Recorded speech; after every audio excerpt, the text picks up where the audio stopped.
Hi guys, welcome back to my channel. இன்னைக்கு என்ன நானே நினச்சி பெருமைப்படுற மாதிரியான ஒரு கேரக்டரை பற்றி தான் சொல்ல போகிறேன். கொஞ்சம் சந்தோஷமாக இருக்குது, அப்படி ஒரு கேரக்டர் என்கிட்ட இருக்கிறது நினச்சி. அண்ட் மோரோவர் இதை நான் மட்டும் இல்லை எல்லா இந்தியன் சிட்டிசனும் ஃபாலோ பண்ணணும் அப்படிங்கிறத நான் நினைக்கிறேன். ஸோ அப்படி என்ன கேரக்டர் அப்படின்னா, பொது இடங்களில் குப்பை போடாமல் இருப்பது. எஸ் காய்ஸ், நான் ஒரு குப்பை தொட்டி பார்க்குற வரைக்கும் குப்பையை ரோட்டில் போடவே மாட்டேன். இந்த பஸ்லேருந்து தூக்கி போடுறது, ட்ரெயின்லேருந்து வெளில தூக்கி போடுறது, இதெல்லாம் எனக்கு சுத்தமாக பிடிக்காது. என்னை சுற்றி இருக்கிறவங்களையும் மோஸ்ட்லி நான் போட விட மாட்டேன். பட் இதெல்லாம் என் கூட இருக்கிற வரைக்கும் மட்டும் தான் நடக்கும். ஏன்னா அவங்களால அதை கண்ட்ரோல் பண்ண முடியாது. இந்த குப்பையை இப்போ போட்டே ஆகணும், அப்படியே பஸ்லேருந்து அப்படி போட்டுருவாங்க. எனக்கு ஒரு விஷயம் ஆச்சரியமாக இருக்கும். நாமளே பேசுகிறோம்ல, டாப் க்ளீனஸ்ட் கண்ட்ரீஸை பார்க்குறப்போ, சிங்கப்பூர் எவ்வளோ க்ளீனான கண்ட்ரி, கண்டிப்பாக அங்கே செட்டில் ஆகணும், ஒன் டைம் போய் கண்டிப்பாக பார்க்கணும். அண்டு ஜப்பானில் கண்டிப்பாக விசிட் பண்ணியே ஆகணும். அங்கெல்லாம் எவ்வளோ அபராதம் போடுறாங்க. சிங்கப்பூர்லலாம் நீங்கள் $1000 நீங்கள் பே பண்ணணும், நீங்கள் ஃபஸ்ட் டைம் குப்பை போட்டிங்க அப்படின்னா.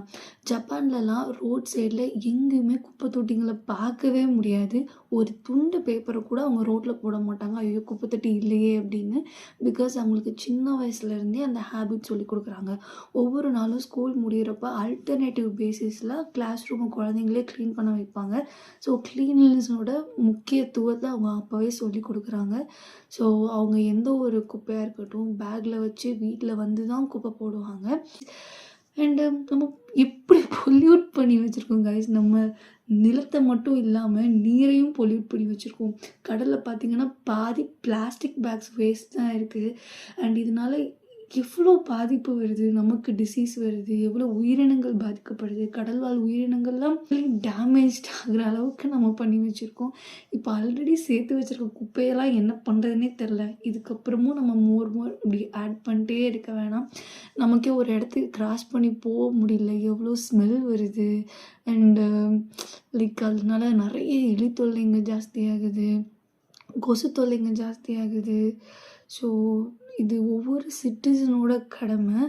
ரோட்டில் குப்பை போடாதீங்க ப்ளீஸ். நம்ம இங்கேருந்து சுவிட்சர்லாந்து, ஜப்பான் அண்ட் சிங்கப்பூர்லாம் பார்த்து வியந்தது போதும். நம்ம இந்தியாவை மற்ற கண்ட்ரிஸ் வியக்கிற அளவுக்கு நம்ம சேஞ்ச் பண்ணணும். So please don't put waste on public. S.